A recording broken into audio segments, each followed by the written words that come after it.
Naku, Dok, parang wrong timing po. Nag-away sila nung mama niya eh. Kasi si Ma'am Nova pinapalaya si Ma'am Grace. Ang ending, si Ma'am Nova yung pinalayos. Ay, Dok, hindi naman sa chismosa, pero totoo ba? Sabi kasi ni Ma'am Nova, scammer daw si Ma'am Grace. No, I don't know. I'm not sure. Sabi ko na si Ma'am Nova talaga palagawat. I knew it. Sige, pasabi na lang, next time na lang ako dadaan. Salamat, Marites. Sige po. Dok! Di ba ako nakapag-I love you, Dok? Pinamamanog. So, nasa poder pa ni Carlos yung alien?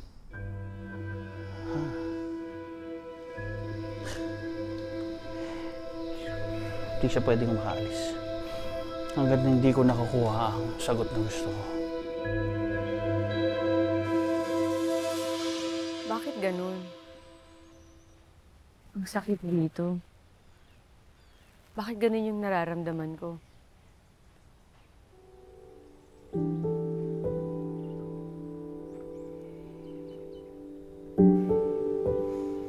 Nararamdaman mo yan, Grace, dahil nasaktan ka. Yung ginawa ng mama ko sa'yo is a form of rejection.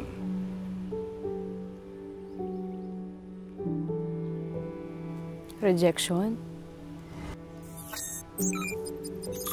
Yeah. Pero, bakit ganun? Kung ayaw niya sa akin, pwede naman siya maging mabait, hindi ba? Pero sa bagay, hindi ka rin mabait nun sa akin. Pero nagbago ka. Siyempre, dahil nakilala na kita ng mabuti. Pero Grace, hindi ko makapangako, na magbabago yung pagtingin sa'yo ni Mama. Alam mo kasi ang tao, iba-iba yan eh. Iba-iba nila tinatanggap. Iba-iba ang ugali nila. Hindi ibig sabihin na okay kami ni Doy sa'yo, na magiging okay lahat ng tao sa'yo.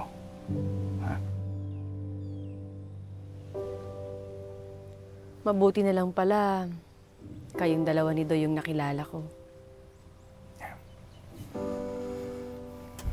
Pero dapat hindi mo siya ginanon. Dahil mama mo siya.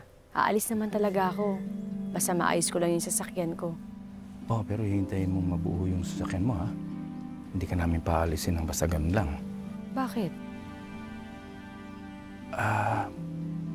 Siyempre, naging malapit na kayo ni Doy.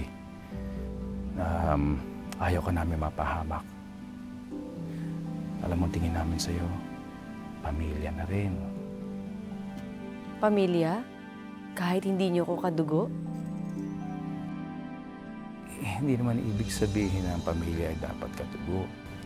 Alam mo kung bakit mo tinuturing ng pamilya ang isang tao?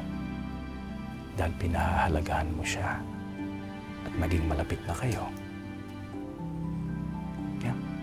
Pero si Ma'am Nova, yung mama niyo, bakit galit na galit kayo sa kanya? Wala na ba kayong halaga sa isa't isa?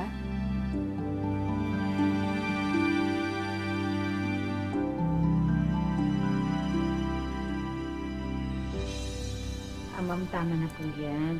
Kasi nakalahati niyo na po yung slice eh. Okay na po yun. Ma'am. Ay naku, ano ko ba naman? Ito nga lang nagpapagaan sa kalooban ko after what my son did to me.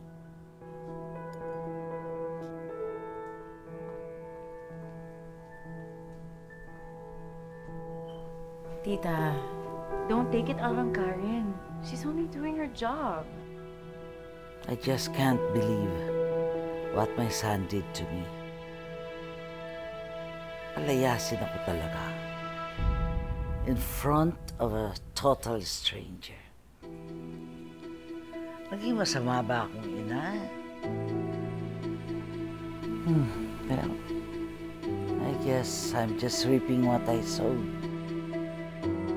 Tita, wag mong sisiyan ang sarili mo. I think he's being brainwashed by that woman. Ito pa yun, acting innocent and naive. Nasa loob ang kulong. Someone needs to put her in her place. Bago pa niya akong maisahan.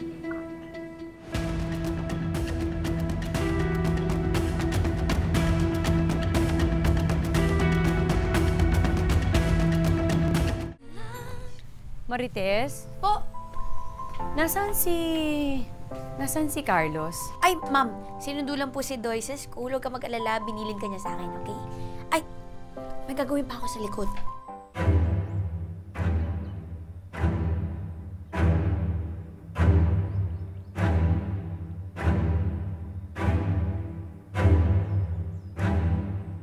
Venus? Bakit nandito ka? Ayos ka lang ba?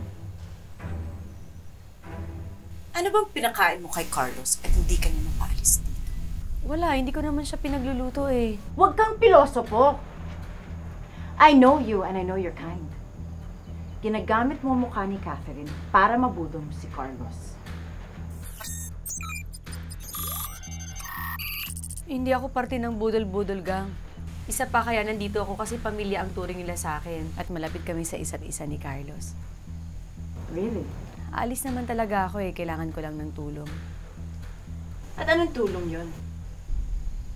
Hindi ko pwedeng sabihin sa'yo eh. Like I care.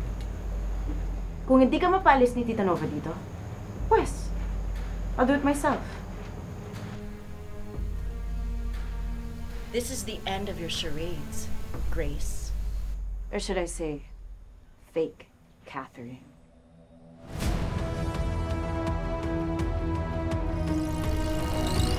Curious si Tita Nova at saka si Venus kung sino talaga si Grace. Paano kung malaman nila na alien yung babaeng yun? Carlos and Doy are not safe hanggat nandun yung babaeng yun sa bahay ni Carlos. It's like waiting for a snake to bite them. I know what to do. Masaya ako pag kasama ko siya. Alam mo, kahit na ayoko, I feel na hindi dapat. Ang feeling ko kasi binibitray kita. Catherine, I'm beginning to feel that I'm falling for her.